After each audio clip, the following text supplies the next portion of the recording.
The newly established Umkhonto weSizwe Party continues to rattle the cage, well, particularly for the governing ANC, from its association with former ANC and, of course, the former South African President, Jacob Zuma. The threats now are that of legal action for using the name Umkhonto weSizwe. To tell us more about some of these conversations and what they make of the backlash against them, we have its spokesperson joining us in studio now, Nhlamulo Ndlela. Mr. Ndlela, thank you very much for your time. I want to quickly get into the nitty-gritties here. Yesterday, we spoke to the South African Communist Party, the spokesperson, who made it categorically clear that the MK Party is not welcome at the gravesite of the former MK leader, the late Chris Hani. And I want us to listen to that soundbite so that I don't put words in Dr. Alex Mashilo's mouth. So let's listen to him and then we'll respond thereafter.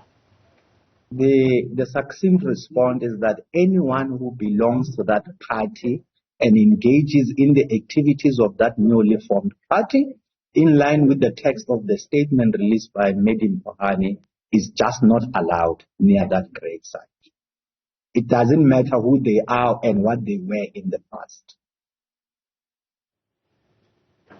Mr. Ndlela, your response, because the understanding is that you had planned to pay homage to Chris Hani. Colin, thank you for that. I mean, it's unfortunate that, there is this grave politicking, if I should call it, desperation of sorts, that is continuously creeping up and popping up everywhere. We have never, at any point as MK Party, stated that we're going to be visiting a gravesite at all. Either than the fact that, we cannot also stop anyone from joining MK Party from the Hani family if they want to. So, again, there's also been very mixed, releases, press releases and comments regarding this issue. And we're not going to respond to consultation regarding that because we've never said we're going to go and visit the gravesite at all. I wonder why this would have been the case then. Was the intimation, at least on the part of the person who has become the face of the MK Party, and that is former President Jacob Zuma, was there an instance where he invoked the name of Chris Hani because the widow of Chris Hani, that's Medim Pohani, she is aggrieved by what she says are people that are associating with your party who also claim to be the children of her late husband. In summation, therefore, she says, this party seems to be attracting corrupt and very troublesome figures, and therefore she would rather have the MK Party not use nor associate her late husband with any of your activities. Are you willing to respect that? I think first it's important to highlight that we respect Mam Dimpo Hani. We won't, as MK Party, get involved in any domestic related matters of the family. It is not our place. But I think also what is important to highlight is that as MK, we will not respond to insults. We've been insulted ever since we were announced. And, we are on the basis of we're right in the middle of a campaign trail, and that's what we're focusing on. We are the voice of the people, and what is important right now is to focus on the elections and liberating the people that are the most downtrodden people in this country. That's what's most important for us right now. Another key issue that is or has come up are concerns from very senior leaders of the governing party, that's the ANC, suggesting that the establishment of the MK Party may ferment violence in KwaZulu-Natal. And again, I'm not going to put words in any of these leaders' mouths. Moments ago, I had a conversation with the secretary of the ANC in KwaZulu-Natal, Begim Dolo. I'd like for us to listen just briefly to what he had to say around these concerns of possible violence. For example, the MK party, if I can put it that way, they've attracted some notorious characters. For example, the so-called construction mafias, not black entrepreneurs that do genuine business, but those who don't have a company, who don't do business, who just go with guns and stop projects. All of those people, they've now joined the MK party, and then they've been stopping the development in KwaZulu-Natal. They've been stopping projects. They've been affecting our communities, and then we know how they operate. But we are not scared. We are ready for them. We are putting plans, and then once they start that violence, the police will come hard on them. How do you respond to those comments? You know, it's rather unfortunate that right in the middle of a campaign, after, MK party has been announced, that, people want to opportunistically politic on very serious issues and incite violence. MK party is a very peaceful party. We are a party of the people. As you have seen from the meet and greets, you see old women, you see young kids, you see youth, and that's what we're about.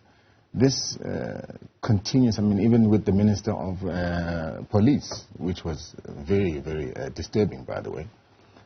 For him to make comments such as bury President Zuma, that is totally irresponsible.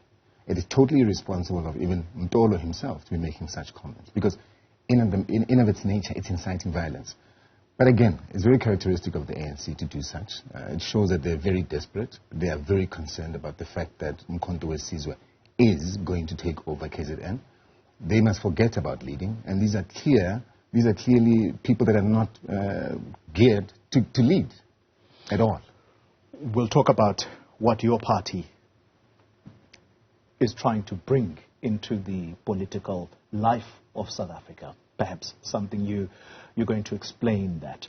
But just on these questions of possible violence, it is the view of the Minister of Water and Sanitation, but in his capacity as senior ANC member, this morning listening to him saying what is most concerning for him are the words that are used by former President Jacob Zuma, that the ANC of Ramaphosa is what has led him to not campaign for that party, and instead he is throwing his weight behind the MK party. He says that is designed to invite attacks on President Ramaphosa.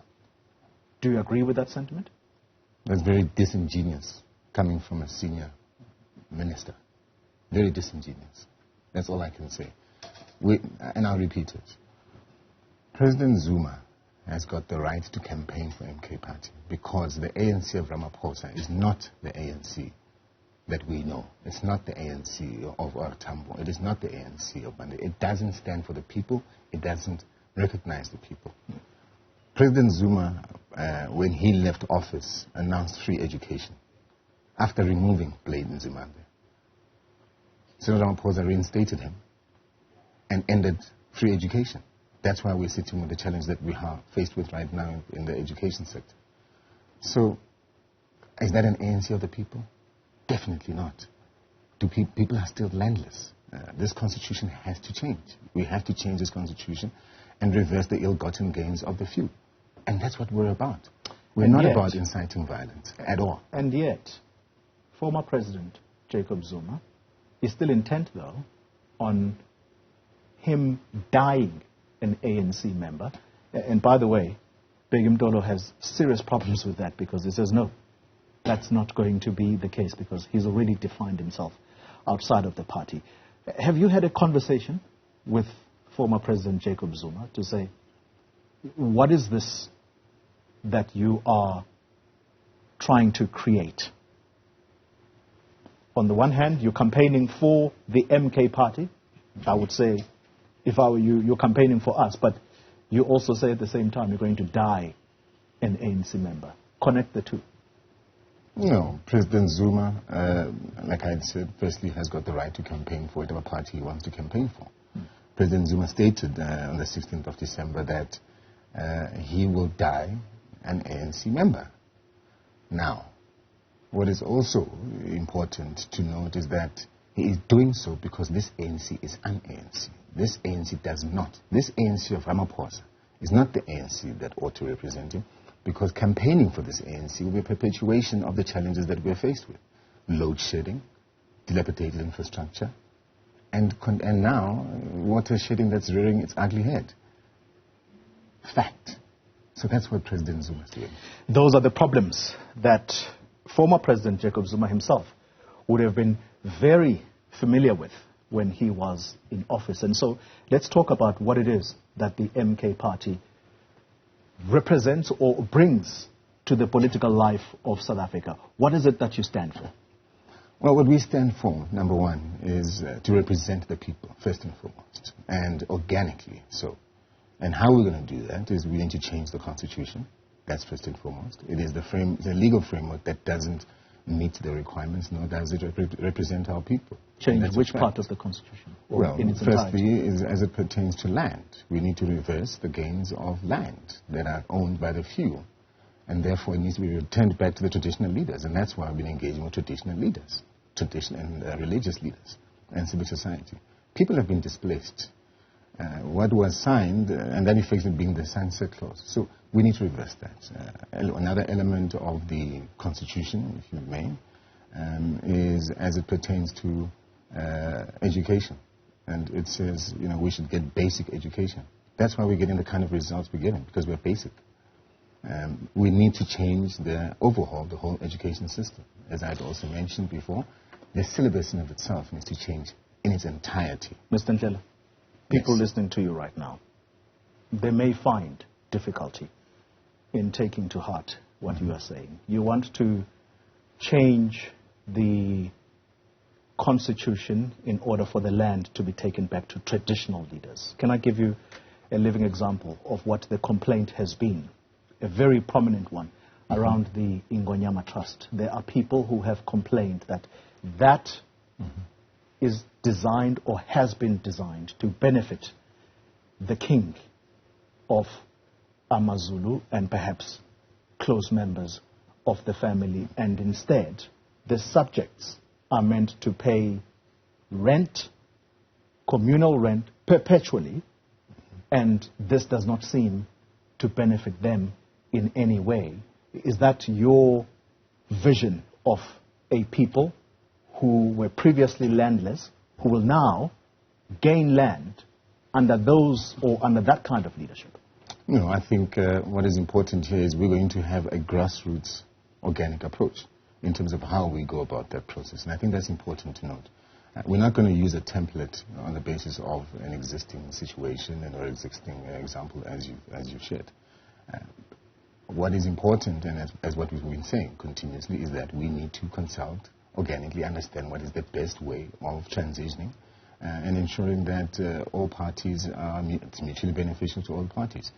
So I'm not going to get into a point where I'm going to discuss the Ngonyama Trust model. We're still far from that. We still have to discuss that in terms of how we go about it. But the principle stands that we have to change the Constitution to ensure that the land is reversed back to the people. And also, let me share something also that is important. No, I'm going to engage you. You ask me a question, I'm going to respond to you. So let me deal with that, right? The other point that I think you need to understand is that traditional leaders, as it is right now, why we also consult the traditional leaders, is because when it comes to the courts, traditional leaders are not given any responsibilities or even powers, right, to deal and to manage even situations within their communities. They have to wait, for instance, for councillors in a municipality. And by then, as you know, the wheels of justice in this country roll very slowly. So, and what does that do? It only continue to perpetuate very dire situations in those communities. All right. So we're talking about extending also the courts to the various communities so that there could be a much speedier process to justice as well. I think because of time constraints, I've got to conclude the conversation on this final question. And that is that, is the MK party designing policy as it goes along? Is there even any document that you are using right now? Because initially you spoke about land being taken back to traditional leaders in order for that land to then be transferred, hopefully, to the people of the country. And we raised issues around that, and then you sort of changed. It would seem to me that there is nothing firm that you have right now that you are selling to South Africans. Who's the leader of the MK party? Can we just conclude the conversation there? Who is the leader of this party? Well, let's start by saying, unlike the principles or the behavior of what you'd see within the ANC, where people, just find themselves appointed in positions, we have an interim structure. Firstly, it's not the first time that a political party will be going into elections with an interim structure. It has happened with Action SA, it has happened with the EFF, and we'll submit a list accordingly. The decision in terms of who leads will be determined by the people. That's why we're continuously engaging in rallies and meet and greets throughout the country, because that decision needs to be organic. Whoever leads MK party must be appointed by the people, and that's the fundamental principle here. We're not going to impose a top-down approach where we're going to just decide who must lead the people, and when the people don't even know who that person is. So those are principles within the MK party which are fundamental. The issue of the constitution of the ANC or the manifesto, also as part of the engagement, nationally we are engaging grassroots, because our manifesto has to be on the basis of the people that should represent it.